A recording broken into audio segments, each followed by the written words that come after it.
Hello and welcome to another edition of Lab Rats. My name is Andy Walker. I'm Sean Carruthers. And this is a show where we demystify technology, all those gadgets that you're coming across these days, gadgets you're lusting after in the store, gadgets that perhaps you already have, and we try to sort of give you a way to use them better. Well, today on the show, we've been talking a lot, Sean, lately about like tablet computers and mobile computers. Dealt with the iPad, yes, extensively, right? Mm-hmm. Dealt with the Android and the phones and also the tablets fairly extensively as well. Mm-hmm. And we've been this third place spot I think is really interesting. Mm-hmm. That's where all the exciting kind of battling is going on in terms of the marketplace right now. Yeah, I think so. We've talked a little bit about the BlackBerry Playbook. We've talked about the potential of Windows jumping into this space a little bit more than they have up until this point. But there's another contender, and they may actually just sail past the other two into third spot. Now, this is a surprise. This is a surprise. We kind of saw it coming. Mm-hmm. However, I think it's one of those contenders that actually might have a shot at actually winning third spot.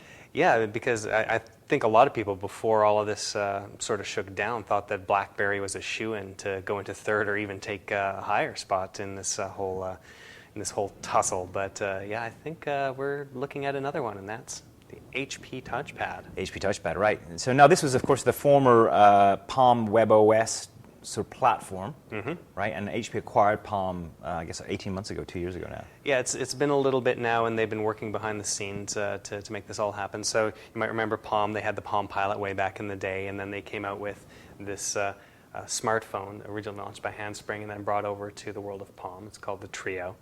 And then at some point they said, okay, we're getting rid of the old operating system where you write things in with a little cryptic graffiti, and we're going to come up with a new one called the Pre. And the Pre used something called Web OS, and we've got one of these right here. So then shortly after that, it didn't do really huge gangbusters in the world of smartphones, and then HP bought it and started putting their own branding on there, so it's no longer the Palm Pre, it's now the HP Pre, mm-hmm. which is a little bit harder to say, but nonetheless. Good stuff. Okay, so today on the show we're going to be taking a really close look at the new touchpad from HP, mm-hmm. with a Palm legacy. We're going to give you an inside scoop on whether or not we think it's going to have any kind of traction in the marketplace with these other two interesting contenders in the third place spot for tablets.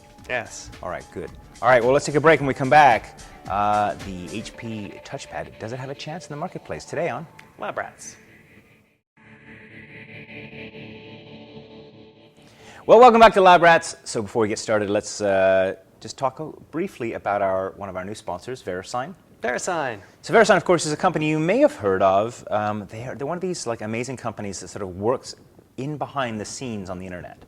You know, they're the company that safeguards and runs the .com and .net world. So if you ever have a .com web address or a .net web address, you know, they're handling all the plumbing in behind those. So when you type that in, actually your computer gets to talk to the right computer on the internet. So these guys are, you know, they trade on trust. They're, you know, one of the key companies that are responsible for these things, and we trust them, and they actually cause trust in the internet because they basically allow other people that they say about other companies that they're trustworthy or not trustworthy, and they have all kinds of technologies to allow that to happen. Yeah, you guys see that little green bar at the top? Usually that's VeriSign saying, hey, this is good to go. This is good to go, exactly. So if you want to find out what it takes to run .com and .net and learn more about VeriSign, zip on over to verisigninc.com to check them out, because these are the guys that make life easy on the internet for us, because, you know, causing trust everywhere. We need to make life easier on the internet as much as we can as well. We do. So thank you, VeriSign. All right, check them out. All right, so now let's get on with the show.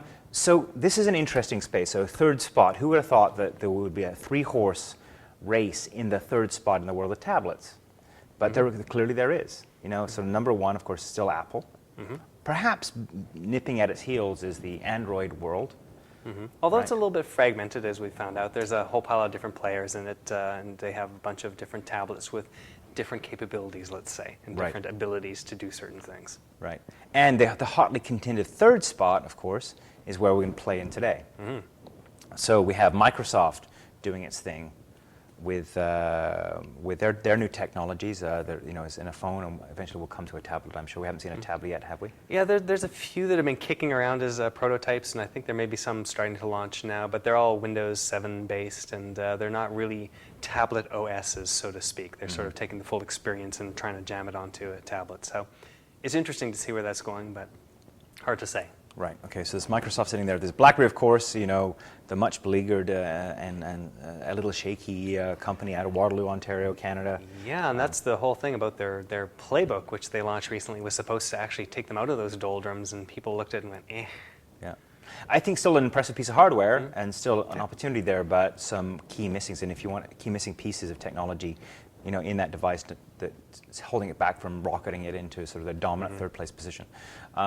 So now we have HP. Now HP is the world's largest computer maker. Yes. Have had no mobile strategy per se until they acquired the Palm and its WebOS operating system. Yeah, last we saw them playing in the space, they were Compaq, was the E-Pack or whatever they were called. Yeah, the iPack. iPack, yeah, the iPack, and they had these tiny little handheld things that were running a version of Windows CE, which they weren't good. They were not good at all. They weren't.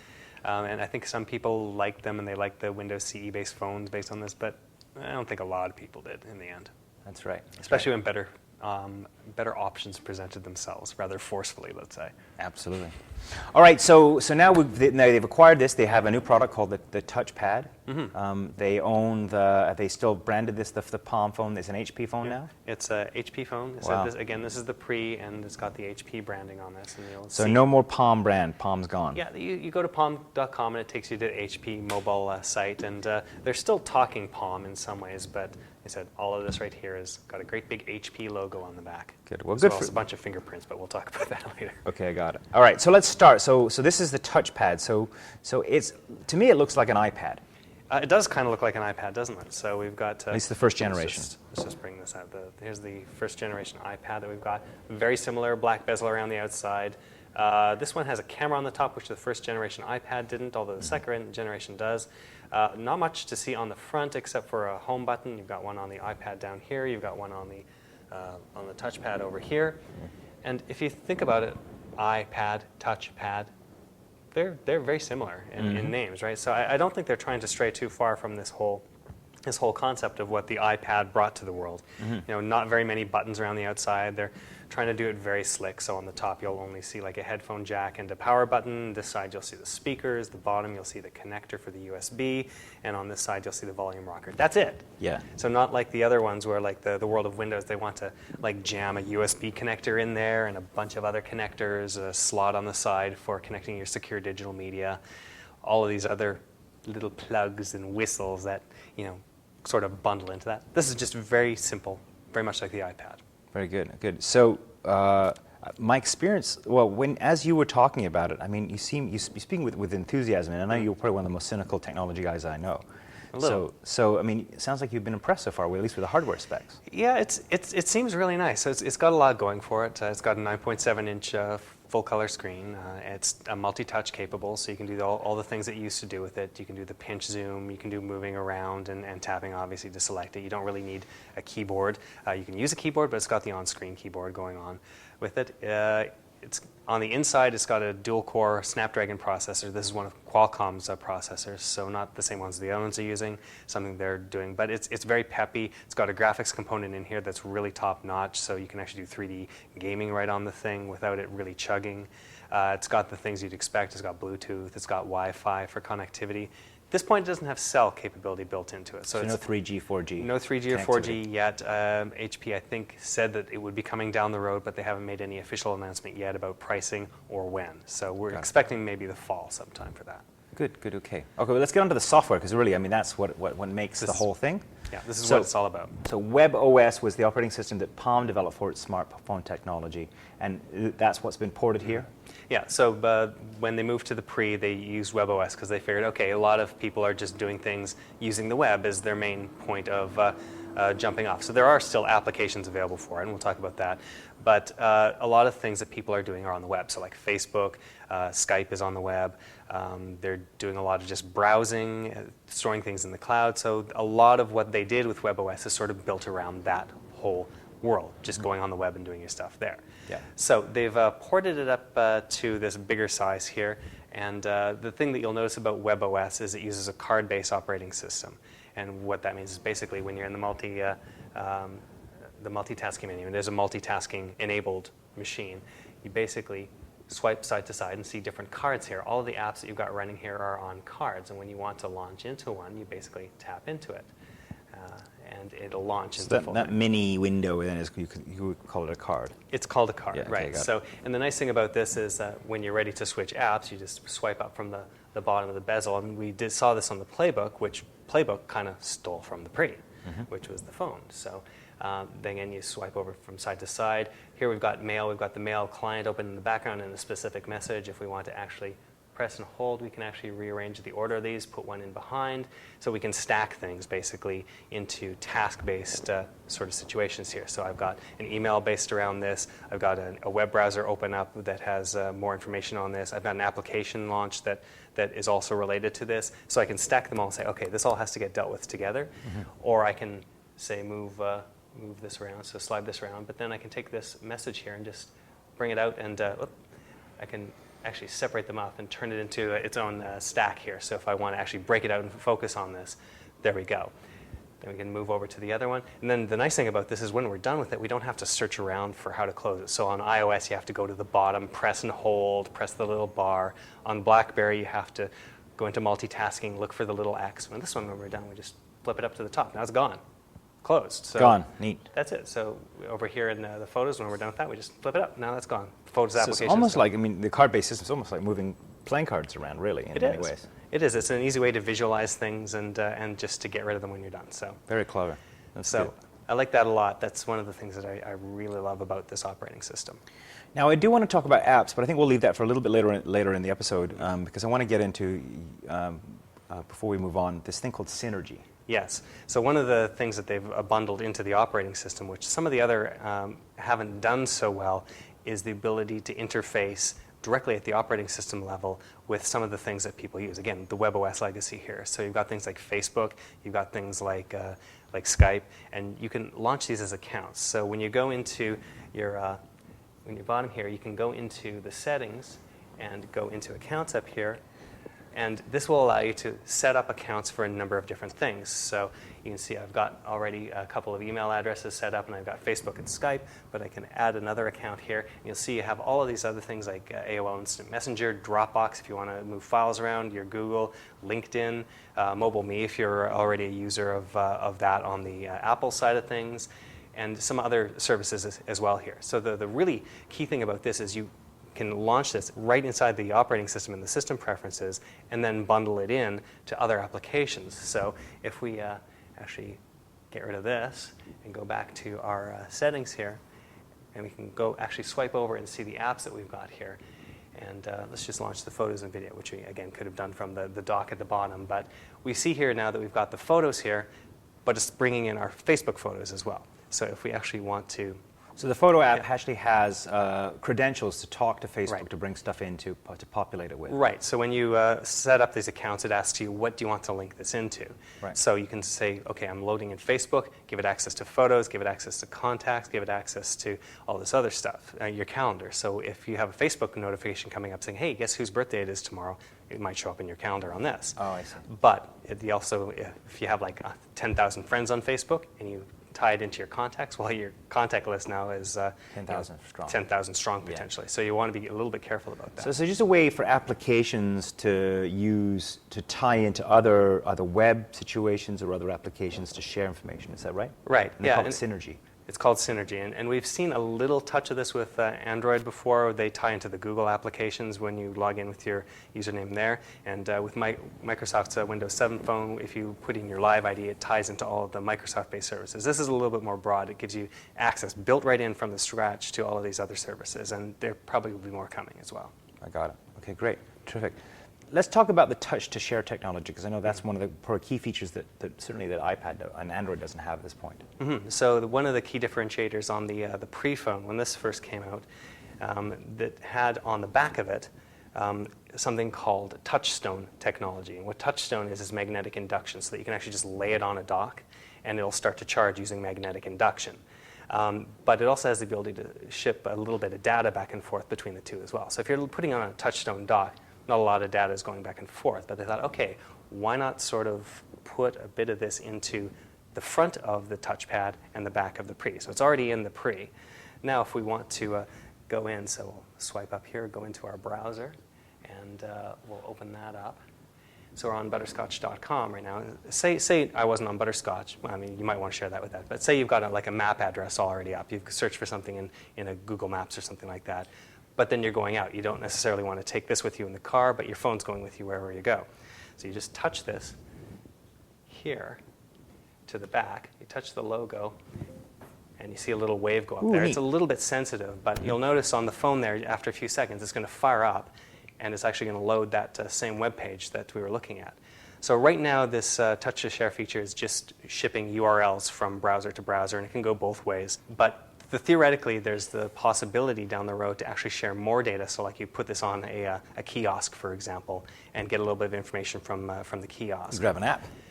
Yeah, grab an app or just grab a little bit of information. How can I find out about this? Boop. Okay, it'll launch a web browser. That's not implemented yet, and they're not talking about that. I asked them at a briefing, and they said, we can't talk about that yet. We're not talking about future technologies. But since it can actually do this, you can see the possibilities for this in the future. Right now, you can share URLs from web browser to web browser. Pretty terrific. That's great. That's really good. I suppose if you were dealing with Gmail, you could actually, and you wanted to take it on your phone, you could just go, book, and then off you go, right?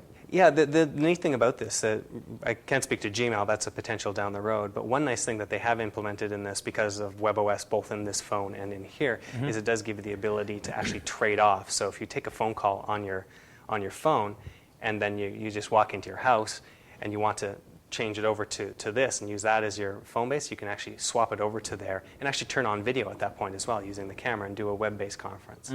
So it does give you a little bit of ability to swap over like that because you've linked the two via Bluetooth technically. So you do need Bluetooth to actually link them up like that. So you can't do a drive-by sort of grabbing of a URL with someone else's phone, potentially. Good stuff. Okay, great.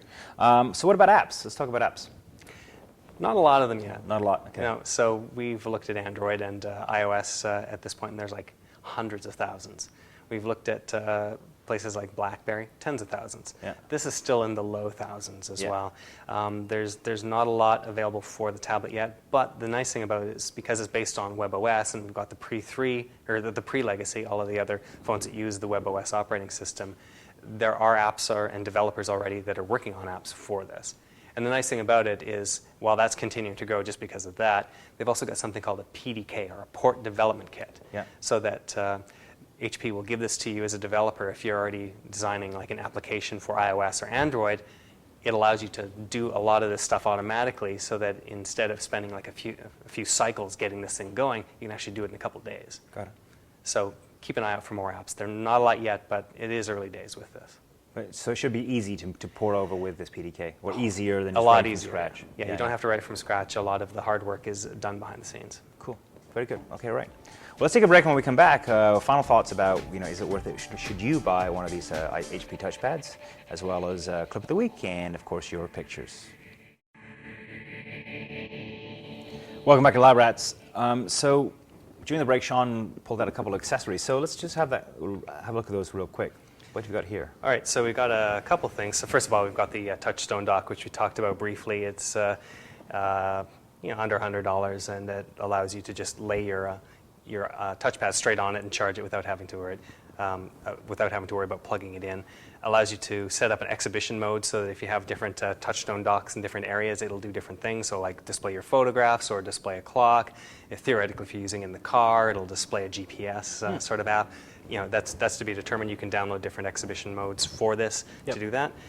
We've got a little case here for it, so we can protect it, obviously, with this rubberized case, microfiber screen inside, and you can actually clip up this thing right here and actually just, like I said, display it down here for typing, or set it up so that it in a different way. And the nice thing I really like about this is it actually still charges when you put it on the dock. Oh, good. Which is nice. You don't have to actually take it out of the case. Yeah, makes sense. You've got the keyboard right here, so you can use this via Bluetooth. That can, if you don't really want to do on-screen typing, you can use this instead. Good. And of course, the best accessory of them all is the pre itself. So this is going to be a little bit more expensive than the rest, but it really does open up a lot of goodness that you can start sharing gives stuff. 3G capability to the touchpad. 3G, and you can use it as a modem when you're out in the field, that sort of thing. Yeah, yeah, very good. Good stuff. Okay, great. All right. So bottom line, especially since I don't hear the cynicism that I sometimes do from you, you think this thing has a shot? Well, The cynic in me says probably not, because it's 2 years past the launch of the original iPad. In some ways, they're playing a lot of catch up here, and I sort of think that if this was launched a while back, it would have a real good shot, maybe even catching the whole thing, because it's really solid technology. It's a great method of interacting with it. A lot of the WebOS experiences, to my mind, even better than using iOS at this point. And then when iOS 5 launches, there'll be a little bit of improvement in there. Excuse me. But I don't know. I don't know that it can catch up to the front runners, but it really does have a good shot to carve out a real niche for itself for people who either don't like the fact that Android can be a little bit flaky, you never know what you're getting into because it's so fragmented, and maybe they just don't like Apple. Maybe they don't like the iPod or the iPad experience and just don't want to go anywhere near that. Or they don't like, say, Steve Jobs' policies on controlling the application marketplace. Yeah, sure. So for people that really want something different, this might be a good way to go. And I wouldn't count out HP, because they've got huge clout in the industry, and they have the ability to make this really roar if they want to. Yeah. So, yeah. What about price point?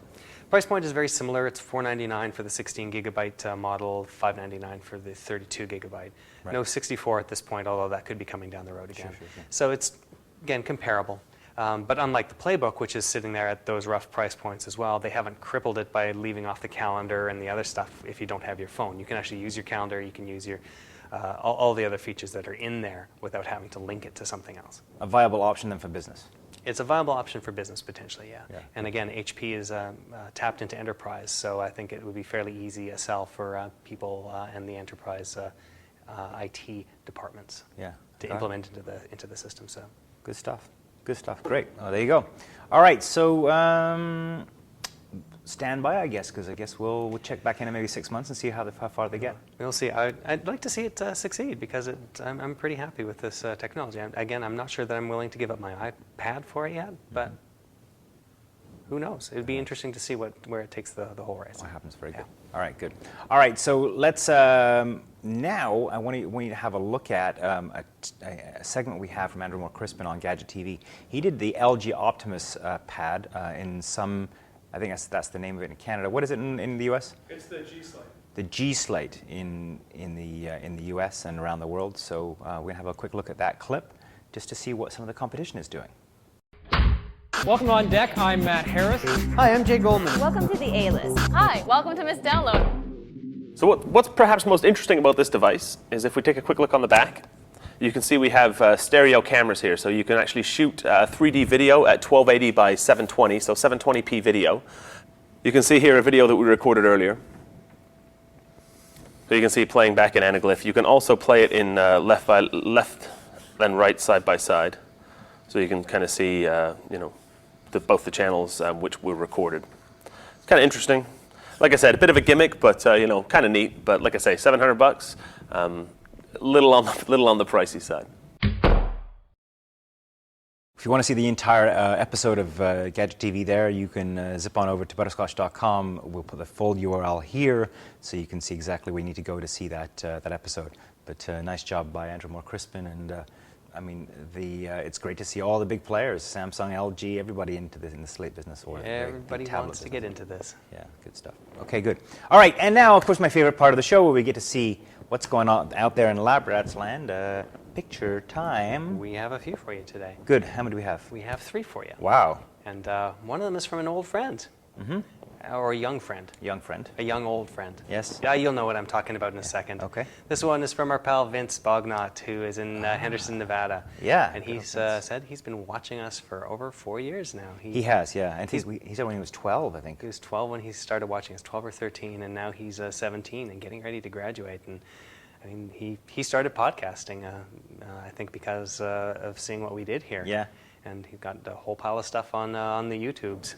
So this is his setup right here. He's got looks like a triple screen setup, and got a little plate with his name up there. So that's great. This looks like it was taken with Hipstamatic, or what's the other one you use, Paul? Instagram. Instagram. Yeah. So I use Hipstamatic though. Because he's a hipster. Yeah. Anyway, so one of those photo treating apps. So good stuff. Again, thanks, Vince, for continuing to follow us through the years and for sending in your latest photo. I wonder what ever happened to that iPod Touch he won, because he won one at the 100th episode, remember? We gave one away. I don't Oh, that's a good question. Vince, do you still got it? Are you still using it? Maybe Or print did it you out. sell it for huge, obscene profit? All right, thanks, Vince. That's great. All right, so next up. Uh-huh. So we got a couple of pet photos. First, these are from Jeff. This is his dog, Fritz. Yes. And this is Fritz. I love Fritz. Fritz finished off one of his playthings, it looks like. Left one alone. Maybe he just didn't like what that one lamb was saying. So, It's true, yeah. I'm going to get ya. That's good. And Jeff sent us a picture of another dog. Uh-huh. And this is Frank. Pretty. Frank wants to be fed, I think. Yeah. Or wants a nap. Or Snakes. wants to be fed and then have a nap. And you notice that... I want to be fed and had a nap as well. Yeah, you notice Frank has 2 different colored eyes here. He as does, well, yeah. Which is kind of cool. I've seen a few dogs like that. And one rock star. So, anyways, Indeed. there we go. So There you there's go. our photos. Well, thanks, guys, for sending your pictures in this week. You know, we absolutely love to see what's going on in your world, so please keep sending them in. If you'd like to email us, you can certainly send them over to... Rip up that lamb just before dinner at librats.tv. That was a bit disturbing, wasn't it? Well, it's kind of... All right, and you can more simple if you want to, you know, if you don't have to worry about just being weird about the email. Feedback at librats.tv. Feedback@librats.tv. Good. So send them over your pictures of your animals that dismay, you know, small furry creatures, all kinds of stuff like that. We'd love to see that. All right, thank you so much. So, you know, it would be foolish for us to be here at Lab Rats showing you touchpads if you weren't out there going, iPad, Android, Web Phone 7, Microsoft Touch something. I've had moments like that. Yeah, exactly. So, so we're delighted to be able to bring you the latest and greatest in tablets here on the show. Anyway, my name is Andy Walker, Sean Carruthers. and we'll see you next time. Are you ready?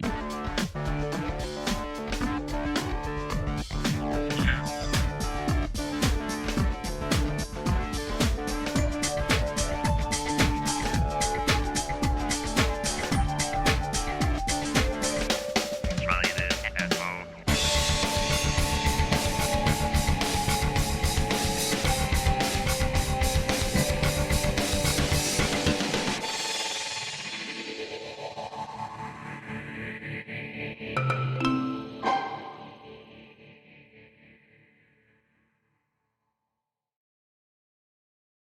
Welcome back to Lab Rats.